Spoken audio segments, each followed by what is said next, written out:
अच्छा जी, वापस आ गए हैं। तो हमने अभी तक जो लैब के अंदर चीज़ें डिस्कस की, मेरे ख्याल से आप सबको समझ आई होंगी। हमने ये देखा है कि जावास्क्रिप्ट हम क्यों यूज़ करते हैं। जावा क्लाइंट साइड प्रोग्रामिंग लैंग्वेज है जो आपकी ब्राउज़र की स्क्रीन के साथ ब्राउज़र के ऊपर काम कर रही होती है। पर्टिकुलरली आपके डेटाबेस में काम नहीं कर रही होती, आपके ब्राउज़र के ऊपर कोई ना कोई फंक्शनलिटी ऐड कर रही होती है यूजिंग HTML एंड CSS। ठीक है। तो सबसे पहली चीज़ हमने क्या देखी थी कि जावास्क्रिप्ट की स्टेटमेंट्स किस तरह क्रिएट कर सकते हैं, किस तरह स्क्रिप्ट के टैग के अंदर। और अगर आपने किसी HTML के एलिमेंट को एम्बेड करवाना है, यानी कि इस एलिमेंट के अंदर कोई भी, जैसे पैराग्राफ है, तो पैराग्राफ को आपने शो कराना है, तो आप पैराग्राफ के अंदर आईडी दे देंगे। डिवीजन के ऊपर कोई चीज़ अप्लाई करानी है तो डिवीजन पे की आईडी दे देंगे। हेड कोई H1 H2 H3 किसी की भी, तो आप उसकी आईडी दे देंगे और आप कहेंगे document dot gate element by ID, और उस आईडी का नाम, ठीक है, आप उसके अंदर किसमें देंगे, डबल कोट्स में, और आगे डॉट एनएल HTML। ठीक है, और ये इसका सिंटैक्स बेसिक हो गया। फिर आगे आपने जो भी स्ट्रिंग शो कराना है, जो भी चीज़ शो करानी है, वो आप यहाँ दे देंगे। ठीक है, उसके आगे इक्वल्स टू के आगे। अच्छा, ये एक हमने टाइप देखा था स्टेटमेंट्स की। सेकंड हमने कौन सी देखी थी कि हम डॉक्यूमेंट डॉट राइट से भी राइट कर सकते हैं। वो सिर्फ हमारे पास सिंपल राइट हो रहा होगा, उसमें ना कोई पैराग्राफ होगा ना कोई हेडिंग होगी। ठीक है। फिर सेकंड हमने चीज़ देखी थी कि ये जावास्क्रिप्ट में वेरिएबल्स किस तरह क्रिएट होते हैं। वेरिएबल्स हमने देखा कि वेरिएबल जैसा कंटेनर काम कर रहे होते हैं, उसमें हम कोई भी values, integer, string, character store कर सकते हैं। दो वेरिएबल्स की वैल्यूज को हम तीसरी के अंदर भी ऐड करवा सकते हैं, यानी कि एडिशन उसमें परफॉर्म हो सकते हैं, और फिर सब्ट्रैक्शन परफॉर्म हो सकता है, मल्टीप्लिकेशन, डिवीजन, तमाम चीज़ें परफॉर्म हो सकती हैं। ठीक है। तो ये वेरिएबल्स हमने डिस्कस किए। तो अभी तक हमने क्या चीज़ें डिस्कस की, एक तो आपकी जो लैब के अंदर है, एक तो इंट्रोडक्शन देखा, फिर हमने वेरिएबल्स देखे, फिर हमने देखा कि हम जावास्क्रिप्ट को HTML के साथ किस तरीके से एम्बेड करा सकते हैं। ठीक है। फिर इसके अंदर हम मैथमेटिकल ऑपरेशंस किस तरीके से ये परफॉर्म कर सकते हैं वेरिएबल्स के ऊपर। ठीक है। फिर हमने एक चीज़ एक्स्ट्रा देखी कि हम पॉपअप बॉक्सेस किस तरह क्रिएट करते हैं, या तो हम प्रॉम्प्ट के थ्रू यूज़ कर रहे होते हैं या फिर अलर्ट बॉक्स हम यूज़ कर रहे हैं। ठीक है। और उस अलर्ट बॉक्स की वैल्यू भी हम किसी वेरिएबल के अंदर शो करा सकते हैं, जो अभी हमने एग्जाम्पल में देखा कि हमने यूज़र से अलर्ट बॉक्स के अंदर वैल्यू ली और उसको हमने स्क्रीन पे शो कराया। अच्छा, ये तमाम चीज़ें तो आप लोगों ने कर ली। इसके बाद हम आते हैं जावास्क्रिप्ट फंक्शंस के ऊपर। ठीक है। जावास्क्रिप्ट फंक्शंस से क्या मुराद है।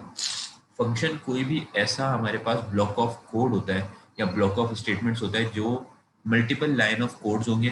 ठीक है, यानी कि जैसे ये एक इंस्ट्रक्शन, ये तमाम इंस्ट्रक्शन परफॉर्म हो रहे हैं, ये मुझे मल्टीपल टाइम यूज़ करने हैं। ठीक है। तो मैं इसको एक फंक्शन का नाम दे दूंगा, और मैं जहाँ जहाँ भी उस नेम को कॉल करूंगा वो ये तमाम ऑपरेशंस वहाँ पर परफॉर्म हो जाएंगे। ठीक है। तो फंक्शंस क्या करते हैं, अगर आप देखें JavaScript function is a block of code, यानी कि ब्लॉक ऑफ कोड होता है एक पूरा ब्लॉक होता है कोड का, यानी कि उसमें बहुत सारी लाइन ऑफ कोड हो सकती हैं। ठीक है। Design to perform a particular task, यानी कि कोई भी एक टास्क उससे परफॉर्म हो रहा होगा, लेकिन वो एक लाइन ऑफ कोड नहीं होगा, मल्टीपल लाइन ऑफ कोड्स हो सकते हैं।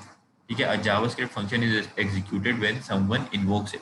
अच्छा, आप सपोज कोई एग्जांपल ले लें, कोई भी हमारी क्लास में स्टूडेंट है, सपोज अली है। ठीक है। तो अली को क्या है, अली समझते हैं आप एक फंक्शन है, और अली का कोई ना कोई नाम है। ठीक है। तो अली का क्या नाम है, अली। तो अली को आप किसी नेम से पुकारेंगे, या फिर अली का आप इस तरह ले लें कि अली आपके पास एक ऑब्जेक्ट है। ठीक है। अली एक ऑब्जेक्ट है और अली के मल्टीपल फंक्शंस हैं। इस तरह आप ले सकते हैं कि एक अली आपके पास एक ऑब्जेक्ट है और उस ऑब्जेक्ट के मल्टीपल फंक्शंस हैं, कि अली के क्या क्या फंक्शन हैं, कि वो रनिंग भी कर सकता है, वो राइटिंग भी कर सकता है, वो टाइपिंग भी कर सकता है, ये उसके फंक्शंस हैं। तो उसके ये फंक्शंस के नाम क्या हुए, राइटिंग या फिर रनिंग या फिर टाइपिंग, ये तमाम इसके फंक्शन हैं। अब अगर हम देखें यहाँ पर, तो फंक्शन हमारे पास क्या होता है, हमने बताया कि हम एक फंक्शन क्रिएट कर रहे हैं, और उस फंक्शन के अंदर क्या है, उस फंक्शन का नाम, जैसे कि यहाँ पर माई फंक्शन लिखा है। अब जैसे हमने डिस्कस किया है कि अगर फंक्शन एक हमारे पास ऑब्जेक्ट है, उसके मल्टीपल फंक्शन हैं, रनिंग, राइटिंग, टाइपिंग, तो उसके अंदर से एक आ गया यहाँ पर सपोज राइटिंग, या फिर रनिंग आ गया। अब रनिंग के अंदर हमारे पास कोई पैरामीटर्स होंगे ना, जिससे हम कैलकुलेट करें कि इसकी स्पीड क्या है। स्पीड कैलकुलेट अगर हमने उसकी रनिंग की करनी है, तो उसके कोई पैरामीटर्स होंगे कि आपके पास इसकी वेलोसिटी क्या है, और उसके बाद जो भी रनिंग कर रहा है ऑब्जेक्ट, उसकी हाइट कितनी है। उस हिसाब से आप कैलकुलेट कर लेंगे कि भाई हमारी ये स्पीड कैलकुलेट हो रही है। तो उसमें आपको पैरामीटर्स भी डिफाइन करने होते हैं फंक्शन में, और फंक्शन कोई ना कोई वैल्यू रिटर्न कर रहा होगा। जैसे कि अगर हमारे पास रनिंग का फंक्शन है, तो रनिंग के अंदर आपने दे दिया कि स्पीड इतनी है, इसकी वेलोसिटी इतनी है, या फिर इसकी वेलोसिटी इतनी है और इस ऑब्जेक्ट की हाइट इतनी है। उस हिसाब से ये कोई फार्मूला आगे लगेगा फंक्शन में, और फंक्शन कोई वैल्यू रिटर्न करेगा कि इसकी स्पीड इतनी है, तो कोई ना कोई चीज़ वो रिटर्न कर रहा होगा।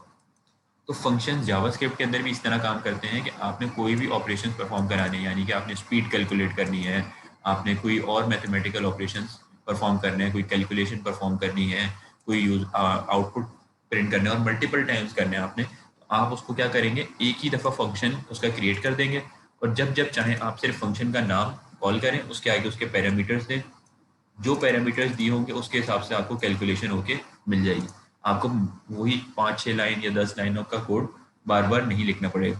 ठीक है, तो फंक्शंस ये काम कर रहे होते हैं। अब हमारे पास जावास्क्रिप्ट के अंदर अगर हम देखें, तो फंक्शंस को डिफाइन करने का क्या तरीका है, स्क्रिप्ट के टैग के अंदर आप जाते हैं और आप लिखते हैं फंक्शन का कीवर्ड कि हम ये एक फंक्शन क्रिएट करने जा रहे हैं।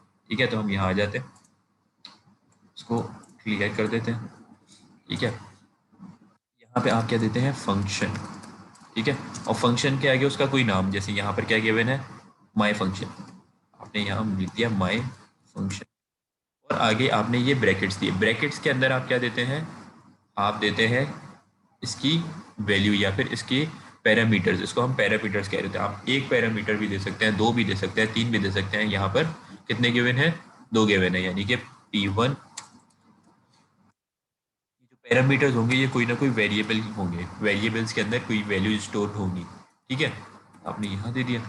अब आपने कहा कि इसके अंदर, अच्छा, ये फंक्शन को करने के बाद इसके अंदर आप जो भी कोड करेंगे वो कहाँ करेंगे, इन कर्ली ब्रैकेट्स के अंदर। ठीक है, इन कर्ली ब्रैकेट्स के अंदर। अच्छा, अब आपने यहाँ कहा रिटर्न P1 एंड P2। ठीक है, रिटर्न स्टेटमेंट दी। अच्छा, रिटर्न में क्या दिया हुआ है, P1 multiply by P2, one multiply by P2। ठीक है, कि अब हमारे पास कहीं भी यूज़र कोई दो वैल्यूज़, हमें सपोज जैसे हमने प्रॉम्प्ट से इनपुट ली थी, हम यूज़र से दो वैल्यूज़ इनपुट ले लेते हैं, क्या हम तुम्हें मल्टीप्लाई करके दे देंगे। सपोज कैलकुलेटर हम बना रहे हैं सिर्फ मल्टीप्लिकेशन के लिए, हम कहेंगे आप एक वैल्यू इंटर करें, दूसरी करें, दोनों को हमने P1 और P2 के अंदर स्टोर कर दिया। अब हमने क्या किया, हमने माई फंक्शन को कॉल किया और उसमें P1 और P2 यानी कि जो यूज़र ने वैल्यूज़ दिए दोनों पास की, और यहाँ से रिटर्न होके क्या आया, पैराग्राफ ऑफ P1 और P2 की मल्टीप्लिकेशन वाली वैल्यू। तो ये हमारे पास एज अ फंक्शन काम कर रहा होगा। अब हम इसको अगर देखें यहाँ पर, तो इसको शो किस तरह कराया हुआ है, document dot gate element by ID से, तो आप इसको शो करा दें। अगर हम यहाँ देखें तो ये आ गया, document dot gate element by ID demo, इसकी, अच्छा, डेमो के अंदर शो कराना है। यहाँ पर पैराग्राफ गिवन है और पैराग्राफ की ID है डेमो। ठीक है,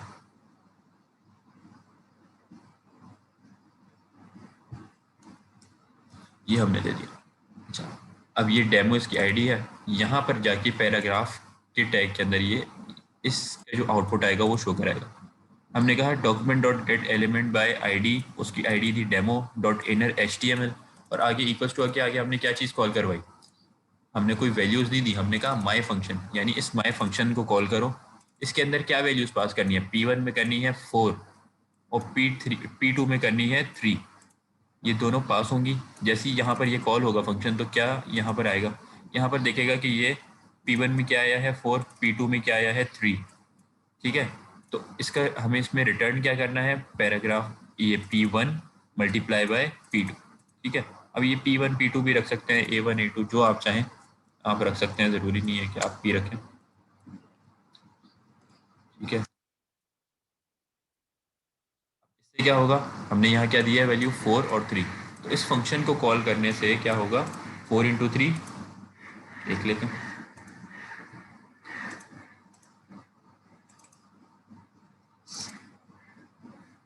12 आ गया हमारे पास। ठीक है, पैराग्राफ में। तो फंक्शन क्या कर रहा है कि आप इस चीज़ को कहीं पर भी कॉल करवाएंगे तो वो आपको दे देगा। अगर आप क्या कहते हैं यहाँ पर इस तरह भी दे सकते हैं और आप ऐसे भी दे सकते हैं डॉक्यूमेंट डॉट राइट, ठीक है, और यहाँ आप दे दें माय फंक्शन।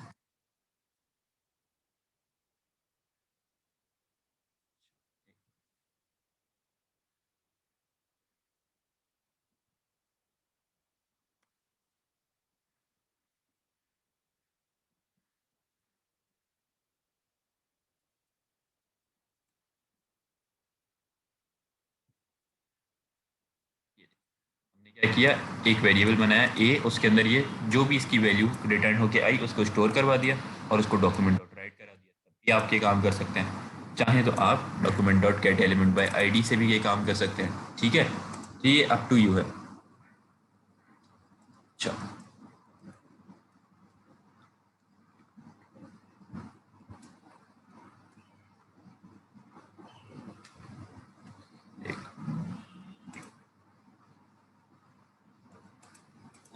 लाइन ब्रेक ना हो तो क्या करें? लाइन कहाँ पर ब्रेक नहीं हो रही है आपकी?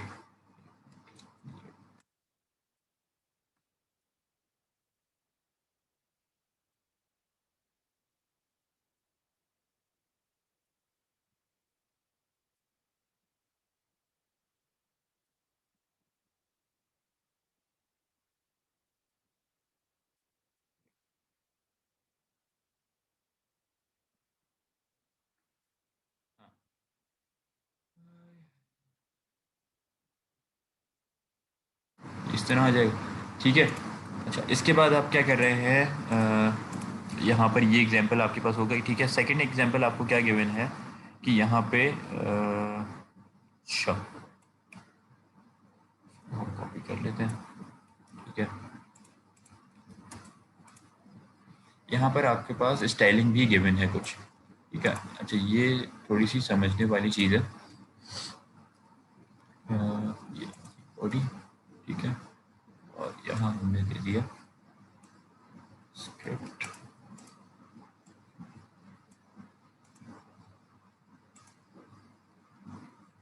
ठीक है। अच्छा, यहाँ पर क्या हुआ हुआ है, अगर आप सिर्फ इस बॉडी को देखें नीचे, तो बॉडी में क्या हुआ हुआ है, एक इनपुट दी हुई है, इनपुट टाइप बटन। क्या हो रहा है, इनपुट टाइप बटन है, उसकी वैल्यू है क्लिक मी, और उसके अंदर एक आपके पास ऑन क्लिक के हमने प्रॉपर्टी देखी थी कि अब इनपुट टाइप हम बटन दे रहे हो, तो बटन के अंदर ऑन क्लिक के आप कोई फंक्शन दे सकते हैं। ऑन क्लिक यानी कि क्लिक करने पे इस बटन के ऊपर क्या हो, हमारे पास माई फंक्शन कॉल हो जाए। माई फंक्शन क्या था, यहाँ आ गया माई फंक्शन। माई फंक्शन में क्या है, फंक्शन माई फंक्शन, ये हमने स्क्रिप्ट की टैग के अंदर ओपन किया हुआ है। उसमें क्या है, document dot gate element by ID, div style. Div style क्या है हमारे पास, ये डिवीजन, यानी कि एक डिवीजन क्रिएट हुआ हुआ है, उसकी आईडी है, ठीक है। ये आगे, और उसके आगे क्या है, स्टाइल डॉट डिस्प्ले। जैसे हम क्या कर रहे थे पहले, पहले हम यहाँ पर क्या कर रहे थे, dot inner H T M L, क्योंकि हम एच टी एम एल से सिर्फ काम कर रहे थे।